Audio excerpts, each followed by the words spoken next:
My name is Jack and I'm obsessed with all things fish. I'm trying to catch 100 different species of fish from British waters as I fly, course and sea fish for whatever comes along.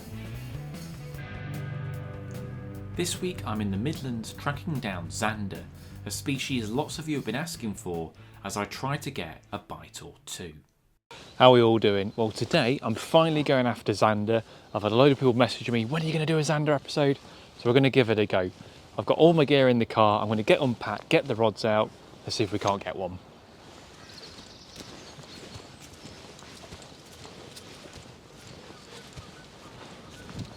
So today I'm at Wetland Lakes in Nottinghamshire, not too far from Retford. I've never fished here before, although I know there are some very decent Zander. You get them up to double figures in here. Normally my Zander fishing's in the autumn, fishing places like the Trent or some of the canals. We're in February now, it's a bit cold. Not that Zander are necessarily bothered by the cold, but we'll see. Been fishing for about an hour, haven't had a sniff yet. And my method is pretty simple. So basically I've got some ground bait, got a nice meaty ground bait. I've then got some predator liquid to add scent and oils and all the good stuff. And I've mixed all that in, and then I'm fishing a cage feeder. So I'm kind of fishing how I would fish for, say, bream or something like that, but the gear's a little bit more souped up. I'm using single circle hooks. I prefer to use circle hooks just because Zander can be prone to deep hooking, and you might miss a few more fish, but I'd rather miss fish and then get them in the corner of the mouth. So that's what I'm doing for my method today. Just got a bit of ground bait in my mouth. So not too complicated fishing. I've got no bite alarms. I'm literally kind of quiver tipping. I'm just watching the end of the rods and hopefully can get a Zander. This is all fairly new to me, so we'll see if it works. Like most fishing, it's a waiting game, and I find Zander fishing to be a bit all or nothing. Either you have a red letter day or you're blank. Oh, it is lovely hearing the birds. There's some oyster catchers going absolutely potty. They'll be pairing up now, ready for the spring. And I'm just treating myself to a cup of tea. One of the nice things with Wetland Lakes is they've got these huts.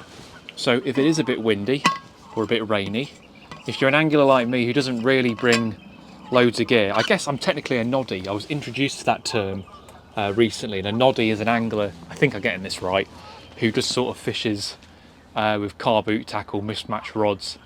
And I think it's meant to be a kind of derogatory term, but I'm a noddy and proud.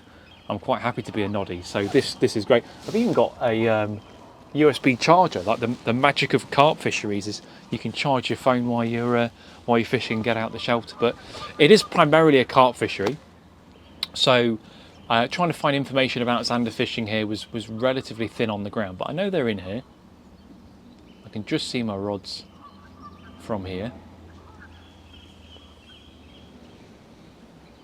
I can't really blame the conditions today because it's overcast, which is good. Zander are primarily nocturnal, but you do catch them in the day. It's not freezing. We've had an abysmal winter. It's been very, very cold, so that might put them down a bit. But today's not too bad. And Zander do feed in the cold, so I can't use that as an excuse. I'm just using little roach dead baits. I'm told that seed dead baits don't work as well for Zander. I don't see why they would turn them down, but Zander have got a much smaller mouth than pike. So there's no point using a great big massive mackerel or even a big roach. The Zander's never going to take that. So half a dead bait, a lot of people will kind of half them, or just a very small dead bait is generally the key to catching Zander. I say that as I'm blanking. So Zander are also known as pike perch, and that's because in the old days people used to think that pike and perch would hybridise and create Zander. They're not native to England. They were introduced in 1878 by the Duke of Bedford, and that was to Woburn Abbey originally. They were then stocked into the Great Ouse Relief Channel a few years later, and from both of those populations, by hook and by crook, if I'm honest, mostly by crook, Zander have then been spread all over the Midlands, into the southeast of England. There are large parts of the country that don't have them, like the southwest of England, for example, apart from a little bits of Gloucester, they're pretty much non-existent, and the far north of England, like Cumbria, Northumberland, you don't find them there. They're not in Scotland either. So it is a strange distribution that parts of the country, Zander are pretty plentiful, other parts of the country, they're pretty much non-existent.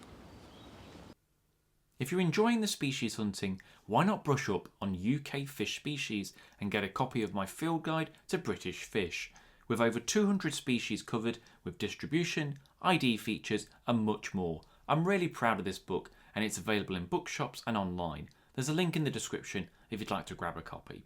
Let's get back to the fishing. Well, the Zander are proving to be a little bit elusive, so while we're waiting, let's find out some facts about Zander. Zander are far more sociable than pike, and they tend to hang around in groups. This means if you get one bite, another may soon follow. They can get up to 20 pounds in England, but anything over 10 pounds is considered a decent fish. Although they do have very sharp teeth, they wouldn't cut the line like a pike would, but it's still good practice to use a trace if pike are present to avoid leaving hooks in them.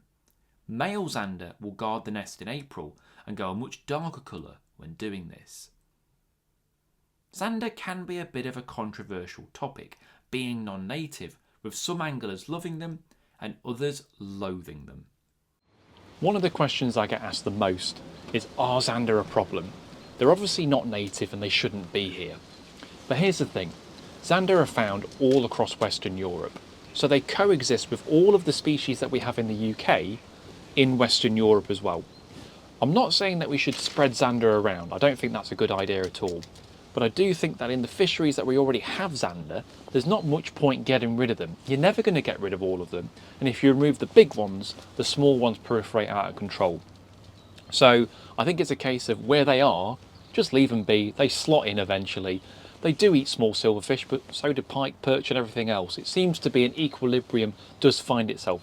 For example, my local river, the Trent, is full of Zander. There's a lot of Zander in the Trent, but there's also a hell of a lot of silverfish. Things tend to find a balance if you give it enough time. And if you think about it, technically, it's an illegal offence to release any non-native species in the UK. If you have a grey squirrel in your hand, if you release that grey squirrel, you're breaking the law. And weirdly in fishing, it seems to get a bit of a pass. Any non-native fish, anglers just release and there's no repercussions. I'm not saying there should be, I'm just saying that's the case. So technically speaking, if you catch a Zander, you shouldn't release it at all. But it seems to be like a kind of common sense rule.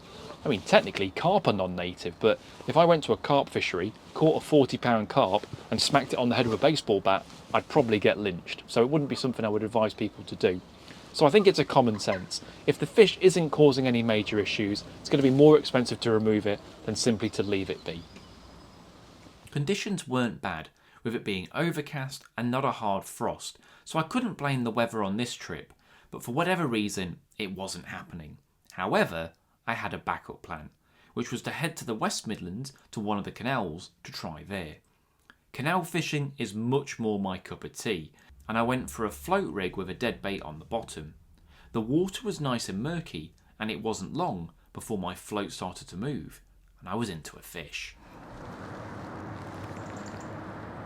Oh, fin's coming up now, lovely. Perfect in miniature. Always say with these videos, I'm not necessarily after the biggest fish, just different species. So, mission Zander accomplished. Fantastic.